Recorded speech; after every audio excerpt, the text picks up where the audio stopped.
नमस्कार, मैं हूं करमवीर और आप देख रहे हैं फॉलो अप।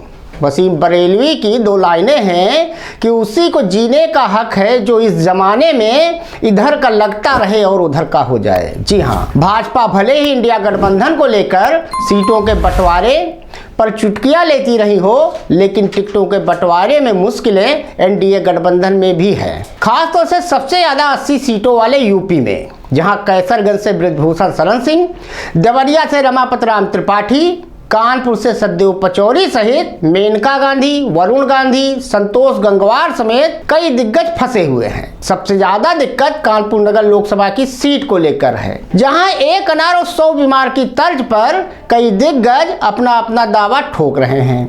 इस पूरे सियासी ड्रामे में अब ताजा क्लाइमेक्स कांग्रेस से 3 बार विधायक रहे अजय कपूर ने भाजपा का दामन थाम कर दिया है। अब देखना यह होगा कि जिस डील या पैकेज के सहारे कपूर वाया भाजपा राष्ट्र निर्माण में भाग लेने के लिए कमल के फूल को अपने हाथों में पकड़े हैं, उससे उन्हें क्या कृपा प्रसाद मोदी सर देते हैं। अगर अजय कपूर लोकसभा टिकट के आश्वासन पर भाजपा में शामिल हुए हैं, तब ऐसे में मालिनी अवस्थी, सतदेव पचौरी और उनकी पुत्री का भविष्य क्या होगा।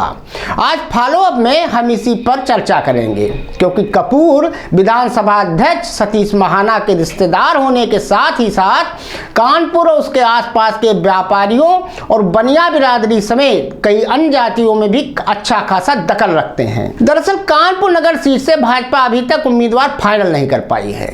उम्मीदवारों के नाम पर असमंजस की स्थिति बनी हुई है। उत्तर प्रदेश में लोकसभा चुनाव से ठीक पहले कांग्रेस को एक बड़ा झटका भी लगा है। कांग्रेस के वरिष्ठ नेता अजय कपूर ने हाथ का साथ छोड़ कमल थाम लिया है। भाजपा महामंत्री विनोद तावड़े ने भाजपा में अजय कपूर को शामिल कराया है। वहां अनिल बनूली समेत तमाम वरिष्ठ नेता मौजूद भी थे। सूत्रों का दावा है कि अजय कपूर कानपुर से भाजपा के प्रत्याशी बनाए जाएंगे। अजय कपूर कांग्रेस से विधायक भी रह चुके हैं और कानपुर में प्रभावशाली नेता के तौर पर उनकी गिनती होती है। विधानसभा स्पीकर सतीश महाना उनके नजदीकी रिश्तेदार हैं। कांग्रेस के लिए बड़ा राजनीतिक झटका माना जा रहा है। अजय कपूर कांग्रेस के राष्ट्रीय सचिव भी थे। उन्हें बिहार के सह प्रभारी की जिम्मेदारी भी दी गई थी। कानपुर से विधायक रह चुके अजय कपूर को कांग्रेस कानपुर सीट से लोकसभा चुनाव में उतारना चाहती थी। अजय कपूर 3 बार कांग्रेस से विधायक चुने जा चुके हैं। उस साल 2002 से 2017 तक कानपुर की गोविंद नगर और किदवई नगर सीट से विधायक रहे हैं।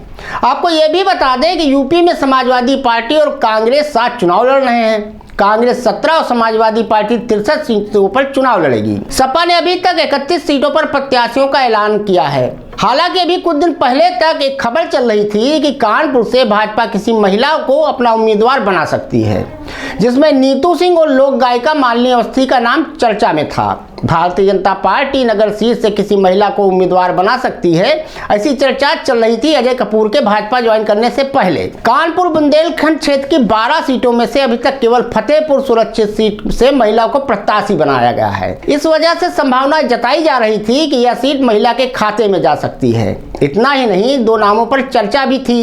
इनमें एक नाम नीतू सिंह का तो दूसरा नाम लोक गायिका पद्मश्री मालिनी अवस्थी का था। नीतू सिंह संघ के विचार परिवार की सदस्य और ब्रह्मावर्त सनातन धर्म महामंडल की कोषाध्यक्ष हैं। वे सांसद सतदेव पचौरी की पुत्री भी हैं। मालिनी अवस्थी कानपुर की रहने वाली हैं और मुख्यमंत्री के सलाहकार व वरिष्ठ रिटायर्ड IAS अधिकारी अवनीश अवस्थी की पत्नी हैं। वैसे तो भाजपा के प्रत्याशी की घोषणा 11 मार्च तक हो जानी थी, लेकिन इस बीच हरियाणा में राजनीतिक उठापटक शुरू होने के और दूसरे राज्यों की लोकसभा सीटों पर प्रत्याशियों के चयन को लेकर पार्टी हाईकमान की व्यस्तता के यूपी की बाकी सीटों पर घोषणा कुछ दिनों के लिए टाल दी गई है।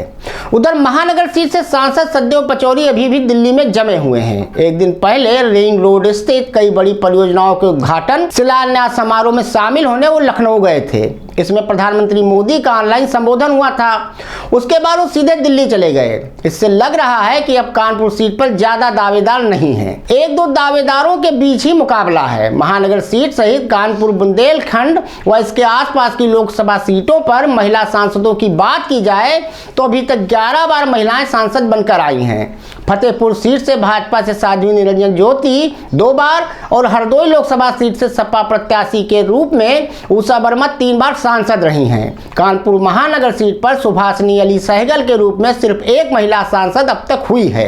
तो कुल मिलाकर 2-3 दिन में स्थिति साफ हो जाएगी कि भाजपा कानपुर से किसको टिकट देती है, सपा किसको देती है या कांग्रेस किसको देती है।